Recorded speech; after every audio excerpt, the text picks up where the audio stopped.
กองประชุมใหญ่ครั้งที่8ของสหพันธ์กรรมบาลแขวงบุรีรัมย์ไซได้จัดขึ้นในวันที่19มิถุนายน2025อยู่สโมสรใหญ่ของแขวงภายใต้การเป็นประธานของสหายโกไซสมบัติกรรมการพรรคแขวงประธานสหพันธ์กรรมบาลแขวงให้เกียรติเข้าร่วมของสหายทวงจันทร์ภูมิพันธ์ห้องประธานศูนย์กลางสหพันธ์กรรมบาลลาวสหายวงศรี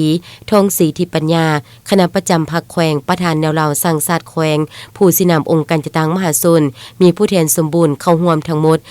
175สหายหญิง50สหายที่เป็นตัวแทนให้แก่สมาชิกกรรมบาลกรรมกรและสาวกแรงงานในทั่วแขวงกองประชุมได้ยกสูงความรับผิดชอบสุ่มสติปัญญาของตนประกอบคำเห็นใส่ห้างรายงานการเมืองแผนพัฒนาเวียกงานกรรมบาลและบทสำรวจการนำพาของคณะบริหารงานสหพันธ์กรรมบาลแขวงในการจัดตั้งปฏิบัติมติกองประชุมใหญ่ครั้งที่7และวางทิศทางแผนการแต่ปี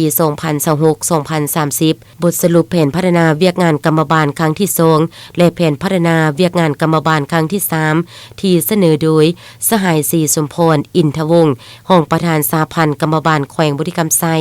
ผู้แทนกองประชุมได้ลงประชามติเป็นเอกภาพหับพองเอาทิศทาง5ปีต่อหน้าซึ่งมีคาดหมายต้นโตคือสุ่มใส่ศึกษาพรมการเมืองแนวคิดให้ทันเทียวพนักงานสมาชิกกรรมบาลกรรมกรและสาวกแรงงานบรรดาเผ่าในทั่วแขวงมีสติตื่นตัวทางชนชั้นเป็นชนชั้นกรรมกรผู้ดีเด่นก้าวหน้ามีระเบียบวินัยเข้มงวดฮู้ฮักอาชีพการออกแข่งงานมีความตัดสินใจผ่านพาความยุ่งยากเพื่อประกอบส่วนเข้าในภารกิจปกปักรักษาและสร้างสรรค์พัฒนาประเทศชาติก็คือแขวงบุรีรัมย์ไซให้มีบาดกาวขยายตัวอย่างบ่จุจังสุ่มใส่ปรับปรุงและขยายการจัดตั้งกรรมบาลทุกขั้น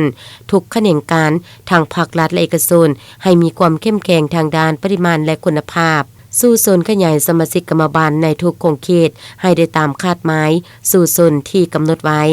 เอาใจใส่ปกป้องสิทธิผลประโยชน์อันชอบธรรมของสาวกแรงงานเป็นต้นแม่นการปกป้องแรงงานในและนอกระบบการสร้างสัญญาแรงงานรวมหมู่ความปลอดภัยแรงงานและการปฏิบัติค่าแรงงานขั้นต่ำเอาใจใส่สร้างกระบวนการแข่งขัน5เป็นเจ้าติดพันกับการแข่งขันรักษาและพัฒนาให้เป็นขบวนการฝึกฟื้นและต่อเนื่องกองประชุมได้รับฟังการรายงานและการประกอบคำเห็นจากผู้ต่างหน้าหลายภาคส่วนซึ่งแต่ละภาคส่วนล้วนแต่แสดงให้เห็นถึงความเป็นเอกภาพต่อบทรายงานการเมืองแผนพัฒนาเวียกงานกรรมบาลผู้แทนกองประชุมได้พร้อมกันใส่สิทธิประชาธิปไตยของตนป้อนบัตรคัดเลือกเอาคณะบริหารงานสหพันธ์กรรมบาลสุดใหม่ผู้แทนสมบูรณ์และสำรองเข้าร่วมกองประชุมใหญ่ครั้งที่9ของศูนย์กลางสหพันธ์กรรมบาลลาวบนพื้นฐานหลักการรวมศูนย์ประชาธิปไตยทางถูกต้องสอดคล้องกับมาตรฐานเงื่อนไขที่กำหนดไว้ซึ่งมีผู้รับรองสมัครเลือกตั้ง35สหายหญิง12สหายเลยเลือกได้31สหายหญิง8สหายกองประชุมครั้งปฐมฤกษ์ได้เป็นเอกสารกันเลือกเอาสหายโกไซสมบัติเป็นประธานสหพันธ์กรรมบาลแขวงสุดที่8สหายศรีสมพรอินทวงศ์และสหายนางแหวนคำเพียแก้วเป็นรองประธานเลือกเอาสหายนางแหวนคำเพียแก้วเป็นประธานกฎกาสหายจันทีแก้วปัญญาเป็นรองประธานกฎกาและสหายธีรพงษ์จันตาเป็นกรรมการกฎกาต้นท้ายกองประชุมสหายท้องจันทร์ภูมิพันธ์ห้องประธานศูนย์กลางสหพันธ์กรรมบาลลาวยังได้มอบเงินจำนวน70ล้านกีบและคณะบริหารงานพรรคแขวงมอบรถจักร7คันมูลค่า